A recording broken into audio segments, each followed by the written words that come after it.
You two, I was the most nervous about because I don't know about art. So, like, and I was just like, how am I going to talk to these people? And so I was like, let's make it gay. And then And make it gay we did. But also, I learned a lot about art. how much instruction does Nick give you? Like, is it? Yeah, we're working from a drawing. This is a pattern right here. So you just go from that, and so you kind of just freehand interpret that? Nick Cave is one of the most renowned contemporary artists in the world. Fans of his work include Beyonce, Barack Obama, Pharrell, Madonna, and many more.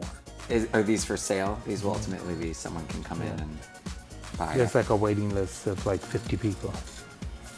But we were also fascinated with the story of his romantic relationship with artist and designer Bob Faust, who was married to a woman when they first met.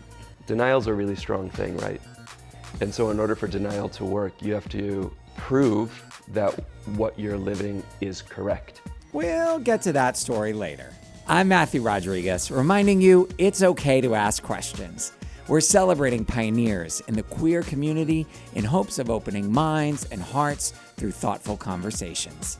So I'm gonna ask some questions. You must be like, this is some Crayola. Like, right? To better understand each other, let's talk and listen. Maybe then we'll realize we're a lot more alike than different. And much like the intro to this episode, Ain't over till it's over, honey. Okay. When did you first get paid for your art? Do you remember? Was there It was like? my first sound suit. So And did it was that like feel maybe good? $15,000. But, 30 Now years they're ago. not 15,000. I don't even know how much they are. I imagine add they're- some more zeros. Oh, Nick got a good life. And when did art come into play for you? When did the Art discovery of that? high school. We made clothes for our mother at a very young age. We were macrameing at a very young age, wouldn't make her things. And so, she was always that sort of person that showed so much appreciation and like she would make it feel like it was like the most extraordinary thing in the world. This makes me very nostalgic. Oh, yeah, Looking at of this, course. yeah. I Because remember we can those sort of- grapes. Yeah, and we sort of can identify with some of this sort of. My grandmother had something just like that's that. how, The birds, and the that's blue your jays. entry point into the work. So did art help you eventually realize your sexuality? Did it come into play at all? Being around, I imagine you started to, as you I think studied it- art, you were around yeah, I other gay think- men. Yeah, I think art definitely sort of influenced my sort of identity in many ways. I went through my sort of radical sort of period where, I had sort of green hair and just dressing very like skirts, and not that it was like I was being radical, but that's just what I was interested in exploring. I was a runner-up in Miss Gay Midwest. You were. How old were you? Back in the day. How old were you? Okay, so I did not know I was in the presence of royalty. And so How old were you then? I was maybe 20. I've always looked at it as another sort of medium to sort of fold into my sort of art practice. Dress? Is that what you? Yeah. Just another sort of discipline to sort of fold into my sort of art making. So. And were great. you? Was your family? So your family must have been very comfortable with all of that. Sounds like. Yeah. And there I was mean, never pushback. And when did you come out to your I family? came Was out that a thing? when I was 20. Good timing for Miss. And I Gay just told my Midwest. mother, I was like struggling with this relationship, and I was like, was talking to her about it, and she's like, I'm not really understanding it. You're not telling something's. I can't help you because you're not clear. And then I just said, I'm gay. and I'm seeing this guy. And she goes, oh, okay, now let's get into it. The response we all wish we had. Yeah. So that's great. This is where that this is the resources to make that. I mean, And can you just imagine buy as you go along, and I'll use this eventually. Just making this would be Would be astronomical. it's like this pen. Yeah. Why don't you just give that to me? I would if you'd use it in peace. If this ends up in the Guggenheim, You're like, I'll where's my pen? yeah. Look. And then you cease and assist. Yeah, so all of this is basically has been bought on eBay. Before we started rolling here, we were talking a little bit about drag and or dress and feeling comfortable and seeing kids of a younger generation now that have that confidence. And it sounds like you had some of that confidence to go out and just wear whatever you want and not think twice about it. What do you think when you see the kids of today? Oh my God, it's so liberating to see these kids today that are just fully sort of secure within themselves. And for me, they're like these amazing modern sort of activists that, again, just through dress, we can say a lot. And then just tighten that around so it'll hold it in there for you. These are just doilies and things that I just use to sort of embellish, As a guy, as a man, as a boy, and you want to be in a dress, and you are okay with that, that is like everything to me.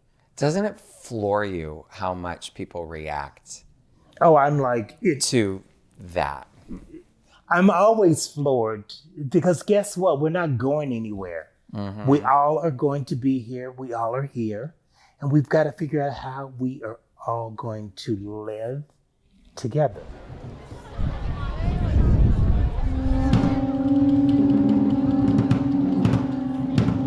Have you tried to push that message with your art? I feel like you have.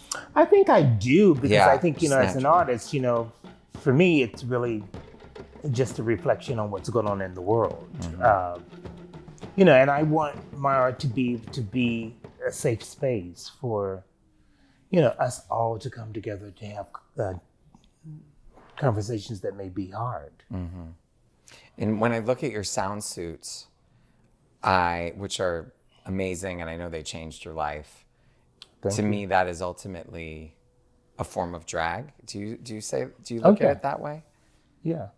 I think it's a form of drag. It hides gender, race, class, and it forces you to look at something other. And how do we step up to that? Mm-hmm. How do we sort of open ourselves up to something that is unfamiliar? And that came as a reaction to what the Rodney King beating. Mm-hmm. Is that how you react when we had the protesting here in Chicago, when we had George Floyd? Do you sit and produce? Is that your instinct? I tend to respond. Yeah. Does it motivate you? Oh, it's the only thing that motivates me. Mm-hmm. It's always been about others. And I've always sort of created work where I was always bringing others in. I think I've just been the one chosen to deliver these sort of deeds. And then I just move on to the next assignment. So I'm never attached to it because it's always to sort of to serve in some other way. I imagine that's why you're such a good collaborator. Yeah. Because I know how to get out of the way and allow others to shine and to get what they need to get. Where does that come from? I think it comes from just being a messenger. Yeah. I'm an artist, but it is not why I'm here. It's the vehicle that I use to express myself. Do you think one day we'll get to a place of, in some countries they don't need to come out. Do you hope that we get to that place with whatever it might God be? forbid we should already be there. But yes, and I think again, it's not by choice that you're gay. We first got to come to that sort of that sort of reality. So there are things that are set in place to allow that wasn't there in the 70s. No. Honey, this little cell phone Changed the game. We were in isolation. It was survival. Everyone was figuring out ways of, everybody was coming out. And I don't mean out in terms of queer, but just coming out however they needed to come out in whatever form of expression that means. And so we're moving rapidly because it's not like there's not information. It's wild though that we have, you move forward here and then you push back this way. And the constant turmoil. Look, we're moving forward against the pushback. We're still pushing. Okay. When you're delivering these messages time and time again, and you see that the constant negativity is still there, does that affect you? It affects me in a way to continue to be an activist for others. And until I'm no longer here, I will continue to be very proactive. You're not a retiring type of person. No. No. None of us should be. No, I agree. It ain't over till it's over, honey. So do you. Okay.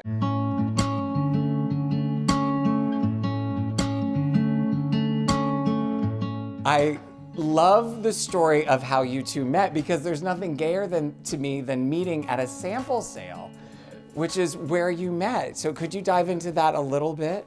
So a mutual friend invited me to a sweater sale at his apartment. And I was real excited to go because I trusted that person's taste. Show up, and when you walk into someone's apartment, and you're like the only one who walks in and like 5 people stare at you, there's a thing that happens, right? You're like, okay, now I have to leave with a sweater. You're obligated to buy something. Look, I gotta pay my rent. Yeah. I need to get my sweaters sold. That's what's going on. And to clear, for anyone who doesn't know, you were a fashion designer and these were sweaters you had made. Yeah. Wasn't just random sweaters you were selling. No. Yeah. Sweaters that he had made with extra long arms, extra neck holes right here, sometimes really short crops, holes in the back. These weren't like your regular sweater. And what was that? Not Maybe a J. Crew. Yeah. It was not J. Crew. Right. Not Gap. And I was pretty much, at that point, like, I could wear any of those sweaters today. Back then, they were crazy. Yeah. Now, at the time, you were straight and married? Yeah. Okay. So, Nick, did you go, oh, who's this hot thing walking in? And or were you right away like, this is not on the table? Did you know? Did I? I think I knew you were married. Yeah. Okay. Yeah. So you took that in. You're married, and it is what it is. So I have this memory before I was out trying on clothes and being like, I need to be a little more conservative. Oh, yeah. So because you were married to a woman at the time, do you think that's why you were more conservative with the clothing? And that's why you thought, I can't wear these outlandish things because it'll reveal something inside of me? So you're kind of right. Like, not that I was married to a woman, but my whole life had been about that. And it wasn't that I was trying to hide it. It was denial's a really strong thing, right? And so in order for denial to work, you have to continue to prove that what you're living is correct. So it wasn't really for others as much as it was for me because I wasn't able to acknowledge that. And so I had to make what I now know is false true for myself. Even if you're not sitting there acknowledging it, like I can't say something about the sweater because then they'll know I'm gay. It becomes a pattern. It's just that normal. you live your life and you don't even know you're living it until someone taps on your shoulder and goes, "Girl, what you doing?" Wait, Girl, wake up, girl. Come through. Wake up. So let me ask you, did you want to go wake up? Did you? No. Because sometimes as gay men, we'll look at someone and go, okay, they need time to I figure didn't- this This out. is not the interview I thought we were having. I'm sure was my gay radar going off? Yeah. Of course it was going off. But, I sort of respect people. And so it's not that I was really, I was more interested in like, whoa, maybe I have found a designer that can design the book for my show. Were you in another vein of the art world and then slowly your worlds just collided and it just made sense, or? So I'd always been a designer, Yeah. and culture sector was a main point of my work. So it wasn't that removed, but I would definitely say that was the impetus to do more of that. That was the fun work that fed my soul kind of work. So it definitely pushed it. Yeah, and I think aesthetically we were really sort of on the same page. Yeah. And it was just amazing to sort of work with someone that you didn't have to oversee. Like the first book that I, spoke to Bob about was, I have the opportunity to do my first book. I wanted to be not a book but an object.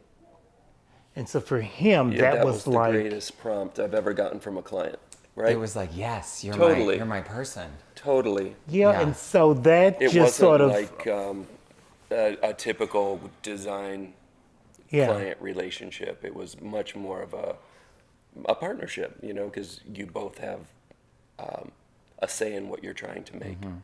When did it evolve from working relationship to relationship? We manufactured projects every year for that 10 years Yeah. in order to work together. I also looked at him as like, oh, this is what a friend feels like. He even felt different that whole 10 years than any friendship I've ever had, because we were having real conversations and not surface ones. And as you can imagine, if you're living kind of in a fake strata, like all of those relationships, no matter how normal and good they are in that moment, don't deliver the same thing as a real conversation. So our friendship developed continually that whole 10 years. But what happened was we started a business together right before I came out, where we were working all the time together. Wow. And during that time, my mom was passing. And so it was a real stressful time. And then she passed, and all of a sudden there was one less worry about coming out. So then my brain kind of went crazy for about 3 months, because I'm like, oh, I acknowledged it, and I'm like, maybe this is the reason I feel like this. And I said, I actually said it, I'm gay, right? Or I think that I am. Did you say it to to myself? And then that was a crazy moment, a really crazy moment. And I'm not using crazy in a light way. I actually felt in like a confluence, right? Like I'm kind of excited by that idea, but I'm also just terrified by that idea. All at once. All at once. And I couldn't tell anybody. Like, he's my best friend, my wife's my best friend. Neither of them. You had could never know spoken that. a word to anybody about this at all? No. Ever, like, might be gay? No. We were in Seattle. I were was putting doing up a pop-up shop. show at the Seattle Art Museum. Along with that was a pop-up shop that we designed. That was the business. Okay. He comes in for that. My other assistant was there, and I'm like, hey, you guys, tonight you're on your own. I'm going out on a date. Oh. And so I'm out on this date. This one here. And I This got a little one drunk. here is like buzzing my phone, like at 1 a.m, like, what are you doing? And I'm like, I just sort of ignored it, didn't think anything about it, and just kept like calling me. And I'm like, what is going going on? Like, what? I didn't even pick up the phone, and I drug my butt in around 3, 4 in the morning. Okay, Nick. Right. And that's But when. also just realized, like, I hadn't told anybody this thing, and I finally came up with it's going to be today. And it had to be today. It had to be today. Yeah, I wasn't going to wait another day. So I'm like, what kind of dinner goes till 3? Come on, let's get this over with. Were you getting jealous? Like, where is he? Like, at all? No, you know? I don't like, think. I don't think so. Yeah. And we shared. Because I don't think that we I was shared thinking rooms that would be a relationship either.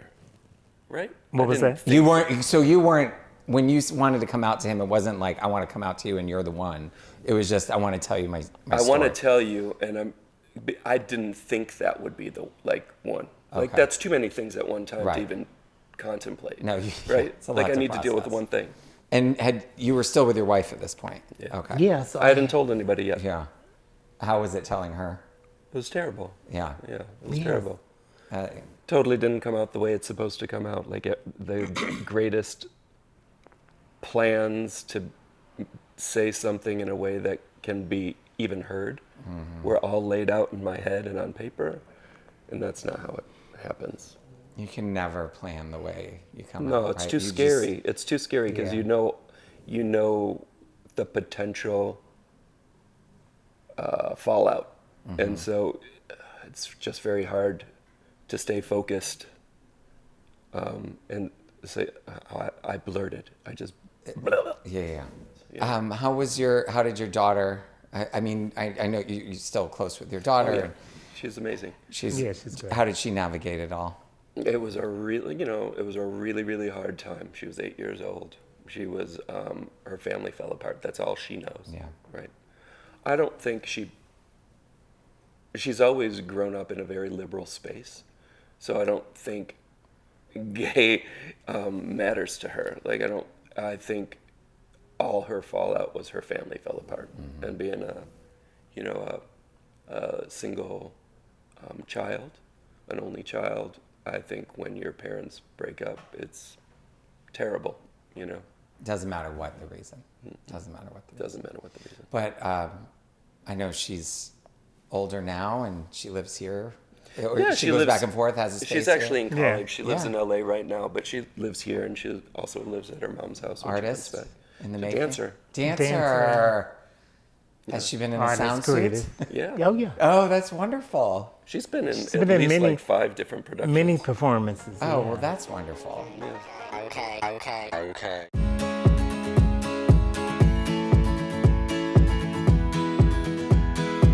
To go back to your relationship here and the parallels of your work as artists, how do you collaborate? And I guess I'm going to say, how do you not get jealous? Because for me, I can be, and it's something I'm working on in my life, I can get jealous. And it's the one thing I don't like about myself is I compare myself to everybody. So when there's 2 artists in the room and you're both trying to achieve certain goals, how do you not go, oh, well, I didn't get that project, or I would have done this, or is there any of that? Is there not? We're not in the same exact space, right? Yeah. Yeah. And while we have very much a similar aesthetic, the way we get there is opposite. I think he operates in a very emotional and feeling kind of way, and I work much more in a strategic kind of way. I think that's designer background, Yeah. artist background, very different. And if jealousy comes into play, I'm like, work it out. I mean, like, really. He does. Do you know what I say mean? that. Like, Yeah. No, it's a me problem. Yeah, when like it's me, figure it and out. yeah. Are you crazy? Are you kidding Yeah. me right now? No, I'm here to help. Right. Yeah, I'm here to help. I'm but, here to help. That's just insecurity. And why do you have that? Do you know what I mean? Like, Because we're people. But- like I get Yeah. that too. but I know. But Do you not have that? No. Not really. No. That's why your stuff's in the gallery. Well, it is. There's a clarity and a direction, and a Right? I purpose mean, that that's- is bigger. Yeah. None of that other stuff gets in the way. Yeah. Right. It is the reason. I have moments of that. Of like, oh, I'm the badass, I mean, you are badass. Well, thank you. I mean, have like- moments, but then it's always there. There's always that little. A badass with a meadow flower. Yeah, the metal flat. Well, you gotta step it up. You said, we're a facility. I wanted to facilitate a flower. What we glossed over though was okay. when you actually made it a relationship, sealed the deal? Took about a year. Oh, it did. Yeah, because I had to go After through a the co- divorce. oh, and I didn't, gosh, yeah. We didn't want it to be super messy. Right. And I It was hard. not- Nick. I was not having it. I just was It not. was super hard. Yeah. I didn't sign up for that. So I'm like, work it out. We really didn't talk to each other. Well, we did. Let's be honest, we did, but we would try very hard not to. So it was never a normal relationship. Yeah. No, it was like, It was like you didn't want someone to get so far away that that relationship wouldn't be there when it was the right time. But you didn't want to do the wrong thing. It was a very hard year. I bet. And then eventually it calmed down and Yeah. it's like, let's want to have coffee. yeah. Vodka. He called me. Okay. He called He you. called me. No, God, of course. Oh. You called me. I think you needed something. Was that it? That was You needed yeah. something. I don't know. That might be right.